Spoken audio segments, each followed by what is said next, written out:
Tenemos aquí el placer de tenerte con nosotros en La Tuerca, a Sebastián Farfán. También tenemos a un compañero, a Roberto, que está por ahí escondido, también un compañero de Chile, ¿no? Y sobre todo, Sebastián, ¿qué haces por aquí? ¿Qué haces por Madrid? Cuéntanos. Sí. Bueno, primero agradecer a la Tuerca por la entrevista. En segundo lugar, ¿qué estoy haciendo acá en Madrid? Es principalmente conocer la realidad de España. Hay muchas conexiones con nuestro país en torno a lo que está sucediendo, la crisis económica, el capitalismo y también las perspectivas políticas que se abren. Por lo tanto, era de nuestro interés poder venir para acá, aprovechando una invitación de la Universidad de París para exponer sobre el tema de los aranceles y movilización estudiantil. Entonces, estoy tratando de conocer la realidad de otros grupos políticos, sociales que se están moviendo y luchando en los distintos países europeos y que sobre todo podamos entrar en conexión entendiendo que las luchas son principalmente las mismas. O sea, hay un problema principal que todos tenemos, que es el sistema capitalista, que nos afecta en una u otra medida a todos y por lo tanto tenemos que luchar en conjunto también. Así que ese es el principal objetivo de la visita acá a Madrid. Bueno, bienvenido a Madrid, evidentemente. Bueno, nosotros tenemos entendido que tú fuiste un dirigente en las luchas estudiantiles del 2011. Aquí se vio, o por lo menos dentro de lo que son las informaciones que vienen desde Chile, en los grandes medios, se vio bastante, ¿no? Las movilizaciones estudiantiles. ¿En qué consistieron y qué repercusión tuvieron? Bueno, las movilizaciones estudiantiles del año 2011 fueron sin duda un momento que abrió un nuevo ciclo político en nuestro país. Eso para empezar. ¿Por qué fueron tan importantes? Es porque rompió el consenso político que existía en nuestro país en torno a dos bloques políticos que habían hegemonizado la vida política chilena, que son la Concertación y la Alianza por Chile, que es la derecha más tradicional. Entonces el movimiento estudiantil vino a romper con el consenso que ellos habían generado, y ese consenso que habían generado era en torno a la gobernabilidad del modelo neoliberal y una institucionalidad heredada desde la dictadura militar. Por lo tanto, el movimiento 2011 vino a cuestionar todo eso. Primero cuestionando el lucro como sustento básico de la vida social en Chile. O sea, en Chile tenemos una de las sociedades más mercantilizadas, creo, del mundo. Uno de los primeros laboratorios de experimento a nivel mundial del neoliberalismo y que por lo tanto la vida normal de un chileno es enfrentar esta mercantilización y por lo tanto no se cuestionaba previamente esto. Cuando nosotros instalamos el tema del lucro, instalamos inmediatamente un tema de fondo y de crítica a cómo estaba estructurado el sistema. Con ello también nosotros cuestionamos la institucionalidad que venía heredada desde la dictadura militar. Por lo tanto, la potencialidad que tiene el movimiento estudiantil es que abre un campo nuevo de crítica y también con ello lanza a nuevos sujetos políticos, que sobre todo es la juventud, hacia la vida política. Entonces, para concluir, podríamos decir que el año 2011 abre ese nuevo escenario en Chile. Es importante constatar de que no solo los jóvenes fuimos los que nos movilizamos, o sea, no solo el movimiento estudiantil, sino que el 2011 presenciamos movimientos regionalistas, o sea, regiones rebelándose contra el centralismo que existe en Chile, centrado en su capital, regiones movilizándose, movimientos ambientalistas, cuestionando lo que sucedía y la destrucción del medio ambiente, movimientos de pueblos originarios, y ahí tenemos la heroica lucha del pueblo mapuche, pero también otros pueblos que se han levantado, y también los jóvenes. Entonces, todo eso articuló un conjunto de demandas que ponen en cuestión cómo se había llevado adelante el modelo. Un programa muy radical, que fue algo que rompió en el escenario, o sea, los estudiantes pasamos de pedir demandas gremiales y locales, solo del ámbito estudiantil, como becas, beneficios, a estar pidiendo en un curso de 7 meses educación gratuita, renacionalización de recursos naturales, cambio a la constitución política de Chile, etcétera. O sea, todo eso abrió una especie de caja de Pandora de debates, problemáticas y sobre todo rompió ese cerrojo que tenía puesto la concertación y la derecha en Chile para discutir política y para avanzar hacia transformaciones profundas. Y entonces el movimiento estudiantil chileno, lo que podemos decir es que abrió una ventana, ¿no?, de oportunidad política cerrada prácticamente desde pues, el golpe de Estado a Allende, ¿no? ¿Cómo rompe con la tradición de la dictadura chilena, con el proceso de mercantilización y sobre todo con la transición pactada? Bueno, ese es un proceso bastante complejo porque la transición pactada que fue entre la dictadura militar y políticos profesionales que lo que hicieron fue en realidad ofrecer gobernabilidad a lo que había hecho Pinochet a la hora política de la dictadura militar de Augusto Pinochet, se mantuvo todo ese proceso durante 20 años sin modificación alguna. Más aún, la concertación lo que hizo no fue solo administrar el modelo, sino que más aún profundizó ese modelo, o sea, grandes privatizaciones que sufrió nuestro país de sus recursos naturales, servicios públicos, fueron hechos no por la dictadura militar, sino que fueron hechos por la misma concertación. Entre ellos, en específico, en la educación, ellos crearon lo que se llama crédito con aval del Estado, o sea, los créditos estudiantiles en Chile son dados por los bancos en este momento, y eso es una obra hecha por la concertación, no por la dictadura. Entonces, ¿de qué manera nosotros rompimos ese cerrojo? Fue a través de críticas profundas que establecimos como movimiento estudiantil. Críticas tan profundas que abrieron cancha a pensar una política distinta. Eso se hizo, yo decía, a través de demandas como por ejemplo el lucro. Nosotros instalamos el tema del lucro como una cuestión central. Comenzamos a cuestionar a la sociedad chilena a través de campañas comunicacionales, movilizaciones masivas, a través de actos culturales. Comenzamos a cuestionar el lucro en la educación chilena. O sea, para nosotros creemos que la educación es un derecho humano que tiene que estar garantizado en todos los lugares del mundo. Y eso, por lo tanto, le compete al Estado garantizar un derecho social básico humano. En Chile ese derecho, por lo tanto, no está garantizado, sino que está a los servicios del mercado y cada uno tiene que acceder a él por la cantidad de dinero que tenga en su bolsillo. Eso creemos que es profundamente erróneo y dijimos que nosotros no queremos lucro en la educación, queremos que éste sea garantizado como un derecho. Eso abrió camino a que la sociedad dijera, efectivamente, los estudiantes tienen razón, pero el lucro no está solo en la educación, está también en la salud. Cuando una persona quiere ir a recuperarse a un hospital, tiene que pagar para acceder a salud de calidad, porque la salud pública en Chile no existe. Para tener viviendas de calidad tiene que acceder también a través del dinero. Por lo tanto, se abrió una crítica social mucho más amplia. Y esto también se combinó con una crítica hacia lo que nosotros llamamos el duopolio político, o sea, hacia la concertación y a la alianza. A quienes habían establecido, mantenido y profundizado este modelo, se estableció una crítica abierta, franca, honesta de parte de la juventud, diciendo que ellos no eran nuestros representantes, de que lo único que habían hecho era favorecer a sus intereses y también a los del empresariado nacional e internacional, y que por lo tanto teníamos que avanzar en una nueva forma de hacer política. Y con eso, a través de formas democráticas, asambleas, movilizaciones, se cuestionó explícitamente hacia ellos. Todo ese conjunto de cosas que sucedieron en el 2011, temas que se lanzaron a la mesa, movilizaciones, luchas. Pensemos que la movilización estudiantil chilena duró cerca de 7 meses de constantes manifestaciones en las calles, en todo Chile, en la que se logró además transversalizar nuestra demanda. O sea, no fuimos solo los estudiantes que no nos pusimos detrás de esas demandas, sino que sumamos a trabajadores, a sectores de pobladores, etcétera. Permitió que se generara ese cambio político en Chile y de que hoy día ese consenso que existía en nuestro país, que en Chile parecía que no pasaba historia, sino que se cambiaban unos por otros, o la concertación o la alianza, que es la derecha tradicional. Ese era el juego que existía en Chile, hoy día se desdibuja. Y comienzan confusiones también dentro del bloque que domina Chile. Los que están en el poder comienzan confusiones, comienzan recriminaciones mutuas, el proyecto de la concertación pareciera que hoy día está mucho más desgastado y surgen un montón de interrogantes encima para el próximo escenario político que se nos viene, que sin duda es la elección presidencial el año 2013. Nosotros, por lo tanto, tenemos conciencia de que la juventud y esta movilización ha abierto ese ciclo político que augura, esperamos, nuevas expectativas de transformación para Chile. Solo para que, bueno, para lo que nos vean, si podrías explicar un poco qué es la concertación, explicar cómo está ahora mismo la universidad en Chile, ¿no? El porcentaje de pública privada, lo que pagáis en la universidad pública por acceder, ¿no? Yo creo que sería importante.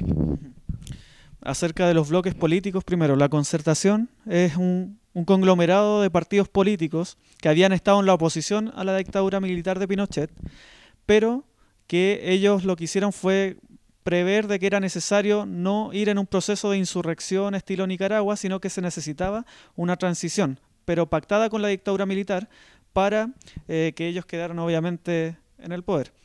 Dentro de estos partidos tenemos al Partido Socialista, que en el transcurso de esa lucha contra la dictadura se renovó. Aquí en Europa mucha influencia hubo y ellos se renovaron, o sea, renunciaron a una perspectiva socialista para Chile. Terminaron defendiendo el neoliberalismo, la democracia cristiana chilena, un partido que surgió al calor de la lucha por el regreso a la democracia, que fue el Partido por la Democracia, y el Partido Radical. Ese conjunto de partidos armaron lo que es el proyecto concertacionista, que es el proyecto que sucede a la dictadura militar de Pinochet. Cuando sale Pinochet se convocan a elecciones y gana el candidato de la concertación, que es Patricio Aylwin. Como decía, ellos lograron no solo administrar de manera efectiva lo que se había instalado desde la dictadura, sino que también lo profundizaron. Entonces, pese a que hacia afuera se mostraba incluso como un gobierno socialdemócrata o de ese estilo, hacia adentro de Chile ni siquiera alcanzaba para socialdemocracia lo que ellos estaban haciendo, sino que era neoliberalismo puro y duro. Privatizaron todo, mercantilizaron muchos recursos, el agua, electricidad, teléfonos, etc. ¿Y a su derecha aún? A su derecha, incluso, para que nos imaginemos, existe alguien más, que son los partidos que estuvieron siempre con Augusto Pinochet. Fundamentalmente dos, que son Renovación Nacional y la UDI. La UDI es el partido más de extrema derecha en Chile, que defiende y defendía la obra de Augusto Pinochet, defiende a ultranza el modelo neoliberal y defiende la constitución de Pinochet. Renovación Nacional tiende a ser un sector más liberal de derecha. Ellos en conjunto conforman lo que es la Alianza por Chile. Esos dos sectores, la Concertación y la Alianza, eran los que se repartieron el poder post Augusto Pinochet y que estuvieron manteniendo este consenso en torno a lo que se había hecho en la dictadura militar, con la constitución política que existe en Chile y con el modelo que se instauró por parte de los Chicago Boys en el gigantesco experimento que fue nuestro país.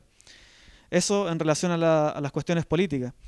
En relación a la universidad, para que comprendamos y aterricemos qué fue esta mercantilización. Las universidades públicas que existían en Chile fueron completamente desarmadas.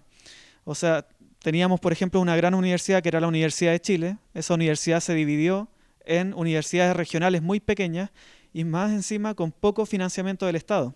Hoy día la realidad que tenemos en nuestro país es de que de 1 millón de estudiantes que conforman y que están en la educación superior, 700.000 estudiantes pertenecen a educación superior privada, 700.000 estudiantes.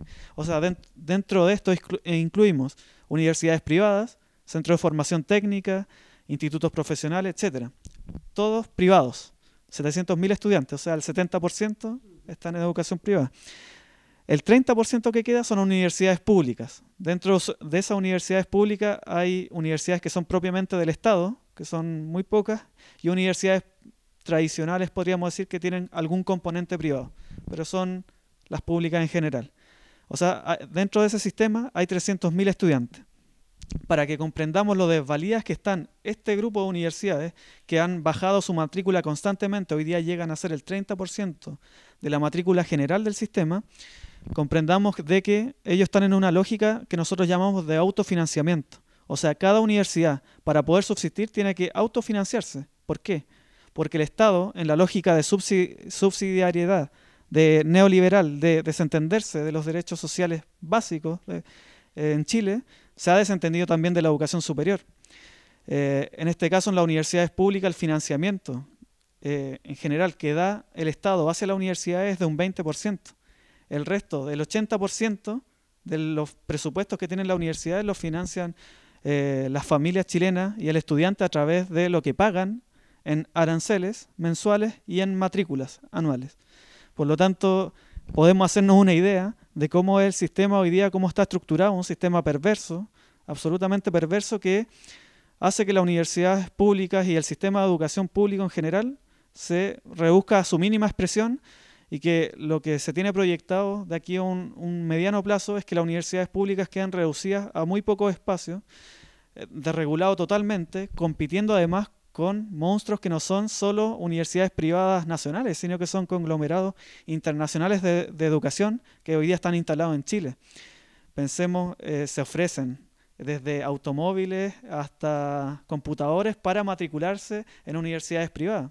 O sea, es un mercado absolutamente desregulado y en el que las universidades públicas están por el suelo. Por eso el movimiento estudiantil yo creo que también fue tan potente, porque logró sumar en defensa de la educación pública y una nueva educación para Chile, no solo a los estudiantes, sino que logró sumar a los profesores, a los funcionarios y también a los rectores. O sea, todos se pusieron en una cruzada por defender la educación pública y un derecho social que tiene que estar garantizado por el Estado.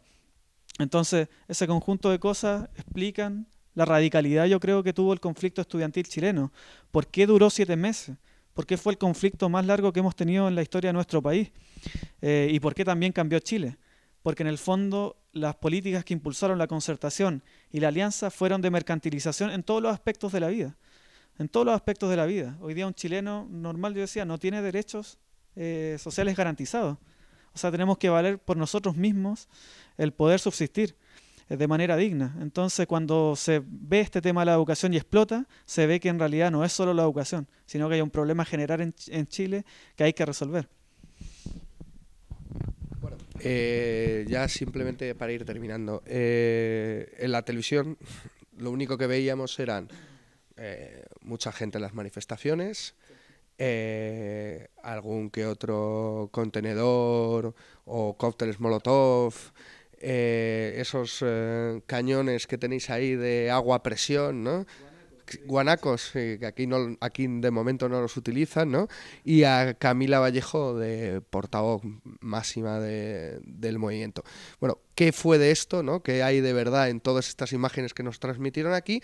Y sobre todo, ya para terminar, ¿qué resaltarías tú, ¿no? de las nuevas formas de articulación política que utilizasteis en ese movimiento y que crees que pueden ser útiles aquí en el Estado español, por lo poco que te hemos estado llevando por la universidad y demás? Bueno, primero destacar que el movimiento estudiantil chileno, si bien habían dirigentes estudiantiles nacionales, uno de ellos era Camila Vallejo, estaba compañeros como Giorgio Jackson, yo en la Universidad del Paraíso y así muchos compañeros por todo Chile. Creo que el real protagonista y a quienes tenemos que consultar y que tenemos que ver en más profundidad este tema es el movimiento estudiantil que venía desde abajo. Ese fue el real componente que tuvo la movilización más que las personalidades.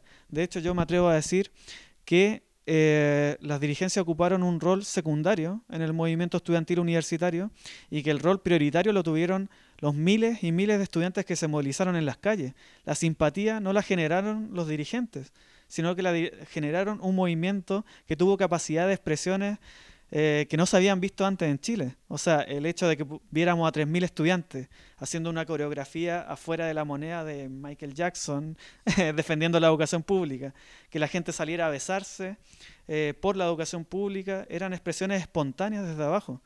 Me acuerdo yo todavía de unos compañeros que se les ocurrió hacer 4.800 horas de trote alrededor de la Moneda, o sea, del Palacio Presidencial de Chile. ¿Por qué 4.800 horas? Es porque se había calculado en el movimiento estudiantil que con 4.800 millones de dólares podríamos dar una inyección fuerte a la educación, a las universidades públicas y con eso tener educación gratuita y garantizada por el Estado. Entonces a esos compañeros se les ocurrió ir y trotar 4.800 horas alrededor de la Moneda. O sea, muchos días estuvieron y sobrevivieron, afortunadamente, pero para que nosotros nos hagamos una idea con esos ejemplos concretos de quién era el protagonista y por qué se generaban las simpatías. La gente iba donde esos chicos que estaban corriendo y le daban chocolate, le daban agua para que resistieran, los aplaudían cuando lo iban a correr. Eran prácticamente una atracción de Santiago. Entonces creo que hay que guardar la justeza de lo que fue el movimiento y esa justeza es con los compañeros que se movilizaron, que estuvieron 7 meses en toma. Ellos fueron los reales protagonistas de este movimiento. Ellos fueron los que impulsaron desde abajo la demanda de la educación gratuita. Nos exigieron a nosotros, los dirigentes, que defendiéramos el tema del cobre. que exigiéramos cambiar la Constitución. Ellos fueron los que nos presionaron a eso. Eso yo creo que es fundamental de que se entienda bien de lo que fue la lucha estudiantil. Las dirigencias fueron dirigencias que estuvimos ese año en la Confech, pero que el movimiento, si no hubiese habido esa tal radicalidad desde abajo, hubiese sido impensable el movimiento estudiantil 2011, más allá de si hubiese estado yo o Camila Vallejo o cualquier otro compañero.